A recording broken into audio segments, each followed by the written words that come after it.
This book is about life in New England. It's called Hide and Seek Fog. It was written by Alvin Tresselt and illustrated by Roger Duvoisin.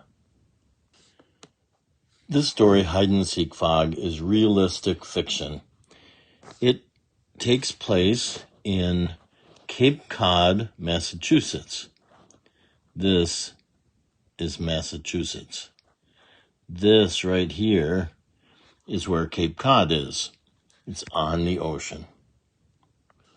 Author Alvin Tresselt and illustrator Roger Duvoisin won the Caldecott Medal for White Snow, Bright Snow.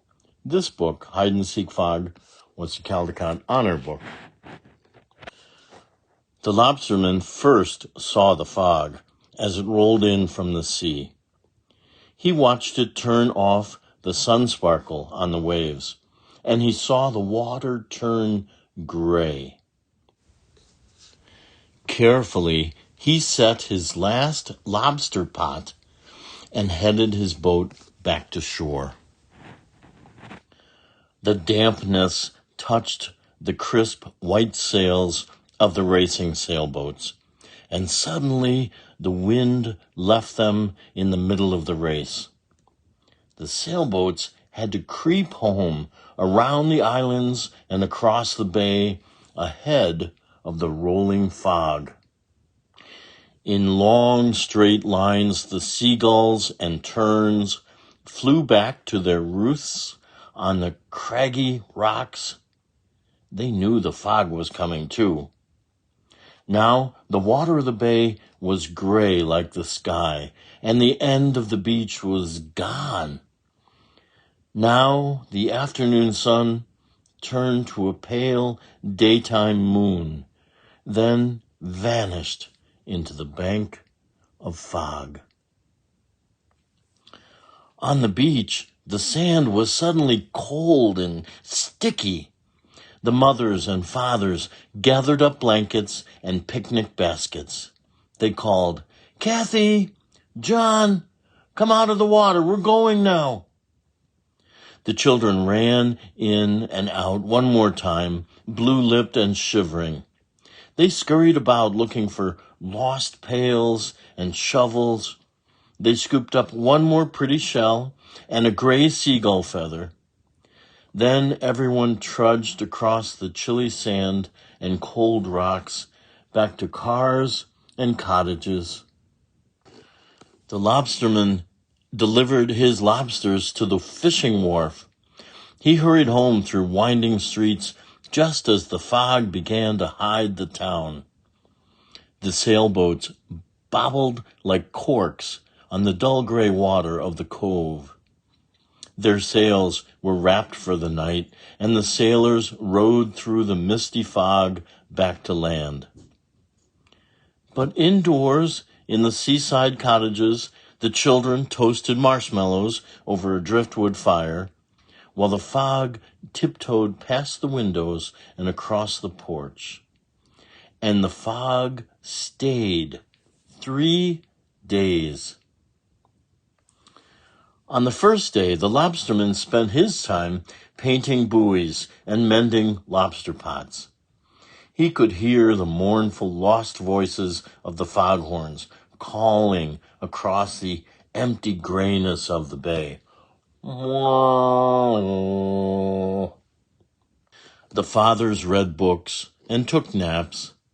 Then they got out their cars and drove the mothers into town so they could do their marketing, creeping along the strange and hidden roads. The streets of the town were so full of fog that the people bumped into one another with their arms full of bundles. Only the children liked the fog. They played hide and seek in and out among the gray-wrapped rocks. They spottled in the lazy lapping waves on the beach, and they got lost right in front of their own cottages. On the second day, the lobsterman talked about the weather down on the fishing wharf. "The worst fog in 20 years, the lobsterman said, and no one could go out after fish. The fathers scowled and complained about spending their vacations in the middle of a cloud. The mothers tried to cheer everyone up. They put on gay, bright clothes, and they helped the children make scrapbooks by the driftwood fire. But out of doors, the fog twisted about the cottages like slow-motion smoke. It dulled the rusty scraping of the beach grass. It muffled the chattery talk of the low-tide waves. And it hung wet and dripping from the bathing suits and towels on the clothesline. Then on the third afternoon, there was suddenly a warm glow in the foggy air, and before everyone's eyes, the damp cotton wool thinned out. The western sun slanted through under the fog, changing the islands in the bay to gold. A breeze sprang up out of no place and gently rolled back the fog, back to the wide and empty ocean. Once more, the water sparkled beyond the islands, across the wide bay, to the edge of the world. The lobsterman went down to check his boat and make sure that everything was all ready for the morning.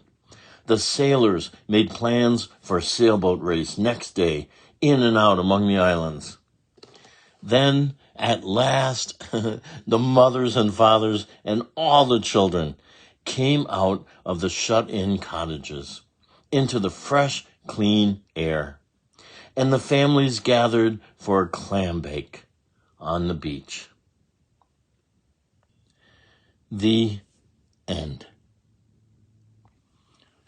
The story about 3 days of fog at Cape Cod, Massachusetts, has been Hide and Seek Fog, written by Alvin Tresselt, illustrated by Roger Duvoisin.